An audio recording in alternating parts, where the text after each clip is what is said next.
खत्म हुआ भाई साहब। एक फाइनल सल्यूट तो बनता ही है अपने पुराने डीसी को, जिसको देख के हम सब बड़े हुए, प्यार किया, नफरत की, क्या क्या नहीं लफड़े देखे। मगर भाई finally Aquaman and the last kingdom से अपने पुराने डीसी को एक फुल स्टॉप मिला, जहां पे भाई इसका अंत भले ही मीडियोकर क्यों ना हो मगर एक फन पॉपकॉर्न एंटरटेनर के रूप में मैं इसे देखता हूँ। जहां एक्वामैन 2 उन तरह की पिक्चरों में से एक है जैसे कि पहले हम journey to the centre of the earth, mysterious island जैसी एडवेंचर मूवीज नहीं देखते थे, जिसको देखकर आप बहुत ज्यादा सिनेमा का ज्ञान नहीं घोटते हो, बल्कि एक चिल फन, एक टाइम पास अच्छा एंजॉय करते हो मूवी को।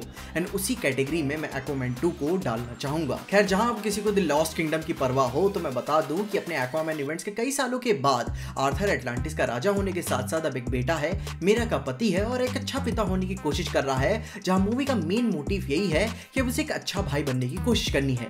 डेविड केन भाई अपना वही बाप का बदला लेने के चलते भाई मूवी का एक बहुत बड़ा विलन बनने की कोशिश करता है मगर बन नहीं पाता है, और उसकी एक्वामैन को हराने के लिए और भी पावर की तलाश में उसे मिलता है ब्लैक ट्राइडेंट, जो कि बिलोंग करता है किंग एटलन के बैनिश कर दिए गए भाई कॉर्डेक्स को, जो कि भाई अनडेड है एंड लॉस्ट किंगडम नेक्रस का राजा है। जहां भाई उसकी हिस्ट्री में एटलन ने अपने भाई को जमा दिया था ताकि वो दुनिया को बर्बाद करके टेक ओवर ना कर ले, मगर उसके कई सालों बाद जब मैंटा को कॉर्डेक्स की टूटी हुई ट्राइडेंट मिली तो भाई वो उसे पोजेस करने लगी एंड खुद को आजाद करने के लिए इवल चीजें उससे करवाती थी ताकि जब वो जाग सके तो भाई दुनिया को बर्बाद कर सके एंड टेक ओवर कर सके। एंड मतलब हर सुपर हीरो पिक्चर का यही तो एक ट्रोप होता है, जो कि भाई तभी पॉसिबल है मूवी के नैरेटिव में कि अगर एटलन की रॉयल्टी में से किसी का खून उसे चढ़ाया जाए ताकि तब उसका जमा देने वाला श्राप उससे टूट पाएगा, जिसके लिए ब्लैक मैंटा कहानी में आर्थर के बेबी को सैक्रिफाइस करने चल पड़ता है। बहुत क्रेजी मोमेंट था एंड भाई उसके बीच में काफी अच्छा खासा एक्शन चलता है। यही है कहानी का ओवरऑल नैरेटिव। जिसपे सब मूवी के पॉजिटिव्स की बात करें तो पहले भाई मैं इसकी विजुअल्स की बात करना चाहूंगा। मुझे बहुत अच्छे लगे।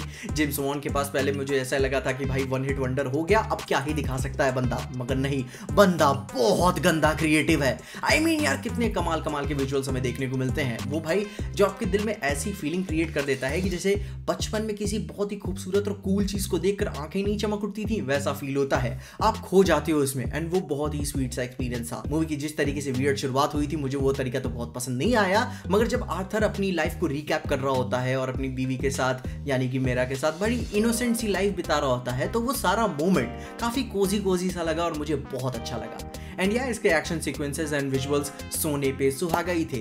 वो भाई चकाचौंध कर देने वाला एक्सपीरियंस था। वो फैंटास्टिकल क्रीचर्स, उन दुनियाओं का भाई जो भी डेंजर है बहुत फन होते हैं। काफी मस्त पॉपकॉर्न एंटरटेनर में इसे कंसिडर करता हूं, जहां एक्शन भी हो रहा है, ह्यूमर भी है एंड सबसे बड़ी बात स्टाइल है उनमें। भाई साहब स्टाइल तो मुझे बहुत इंप्रेस की। ये सारी चीजें रिदम में चल रही होती है, जिसको अगर आप थोड़ा सा फोकस करोगे तो आपको रियलाइज होगा कि उन सारे कूल सीक्वेंसेस में एक लय है, जैसे कि रूसो ब्रदर्स अपने एक्शन सीक्वेंसेस पे करते हैं कि भाई कोई गाना चल रहा हो, काफी कूल लगता है और बहुत एंजॉय करते हो आप, जिसकी वजह से मूवी की रीवॉचेबिलिटी बहुत कमाल तरीके से बढ़ जाती है, क्योंकि ये एकदम डम नहीं है, बस गुड एनफ है कि ताकि आप एक अच्छा टाइम पास कर सको। And now let's talk about the negatives. मैं जोन आउट हो रहा था मूवी में क्योंकि भाई स्टोरी वाइज इसमें सब्सटेंस वाइज बहुत कुछ है नहीं। जहां उन्होंने कई सारी किताबें खोल तो दी हैं कि जैसे कि parent, children, family, kingdom, revenge, सब कुछ है, जैसे कि भाई एक मसाला बॉलीवुड मूवी होती है, मगर वो इंपैक्ट छोड़ के नहीं जा पाते। भाई जब बच्चे की सैक्रिफाइस करने वाली बात आती है क्रेजी मोमेंट हो जाता है। आई मीन वो शौक है और बच्चों के लिए अपन के दिल में एक इनोसेंट सा सॉफ्ट कॉर्नर तो होता ही है, मगर फिर आपको दिखती है उन्हीं के दौरान में बैड परफॉर्मेंसेस, क्योंकि तब आपको हैवी इमोशंस फील करने हैं और जब एक्टर अच्छा होगा तभी वो खिल के बाहर निकल पाएंगे।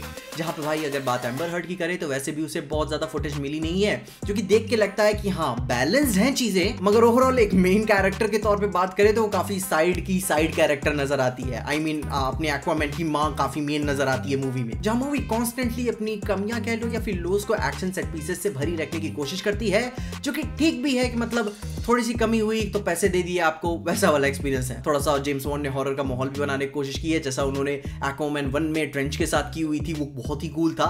इस टाइम उन्होंने जंगल वाले सीन के साथ की है, जो कि भाई और भी मजा आ जाती अगर आप उसे थोड़ा सा और बिल्ड करते, क्योंकि भाई अपने 2 घंटे 4 मिनट की पिक्चर में अगर बस आप 10 मिनट का भी वो ड्रामा एक्सटेंड कर देते, नया ना देते, बस एक्सटेंड ही कर देते, तो वो इंपॉर्टेंट मोमेंट्स और अच्छे से फील हो सकते थे।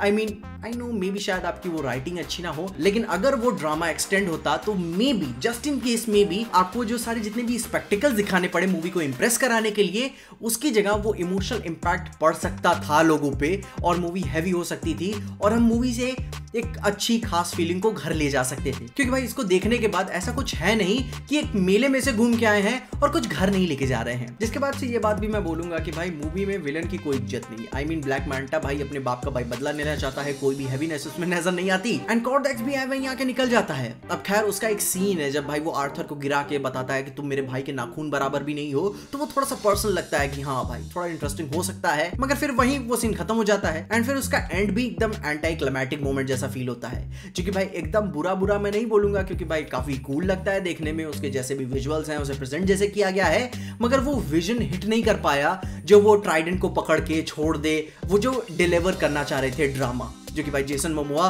तभी अच्छे लगते हैं आपको जब वो बेबाक होकर एक्शन कर रहे होते हैं, एंजॉय कर रहे होते हैं, मजाक कर रहे होते हैं, तब वो नेचुरल फील होता है।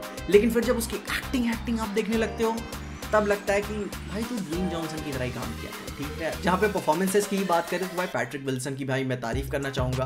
पिक्चर भले ही मिड क्यों ना हो जाए मगर बंदे की परफॉर्मेंस मिड नहीं होती, बंदा बहुत इंजॉयमेंट देता है। इवन जिस फ्रेम में बहुत ज्यादा कुछ करना भी नहीं होता वहां भी बहुत एंटरटेन करता है। एंड दोनों जब बच्चों की तरह लड़ रहे होते हैं आप काफी इंजॉय करते हो पूरे सीक्वेंस को। आई मीन एक इनोसेंट सा ही फन है, कुछ बहुत ज्यादा डीप नहीं है लेकिन फिर भी आपको मजा आती है। जहां मैं कहूंगा कि अच्छे सीन्स को ह्यूमर के चलते नर्व डाउन कर दिया गया है, क्योंकि भाई 10 सेकंड के अंदर वो इमोशनल इंपैक्ट एकदम कॉमेडी में चेंज होने लगता है। एंड परपंच को इन सारी चीजों को ध्यान में रखते हुए ये बात साफ तौर से कही जा सकती है कि इस मूवी को सिर्फ और सिर्फ एक मकसद से बनाया गया है कि एक मूवी एक क्राउड प्लीजिंग मूवी की तरह नजर आए, जो कि भाई एक एक्सटेंट तक वो अचीव भी कर लेते हैं उस बात को, क्योंकि ये एक मेले की तरह लगती है जिसे आप एंजॉय कर लेते हो, ध्यान दो कर लेते हो, मगर ऐसा कुछ इंपॉर्टेंट नहीं है जिसे आप साथ लेकर घर जाते हो कि ओह भाई क्या देखा था। क्योंकि भाई काफी जेनेरिक है, काफी प्रिडिक्टेबल ट्रोप्स है इसमें जो बहुत ही आसानी से देखकर आप भूल जाते हो। जैसे कि भाई ठीक ये वही फीलिंग है कि एक सिटकॉम का एपिसोड देखते हो, एंजॉय करते हो, भूल जाते हो। जहां मैं ओवरऑल बोलूंगा कि पिक्चर उतनी भी बुरी नहीं है जितना भाई बताया जा रहा था कि भाई इसके टेस्ट स्क्रीनिंग्स में कितना गंदा रिसेप्शन से मिल रहा है। नहीं, एकदम सी बुरी नहीं है।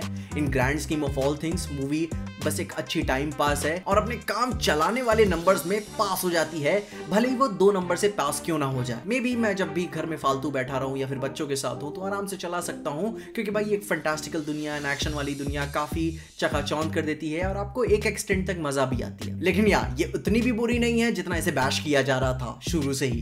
खैर तुम अपनी ओपिनियंस बताओ कि क्या तुम डीसी यूनिवर्स के इस क्राउड प्लीजर मूवी को क्या एक आखिरी मौका देना चाहोगे।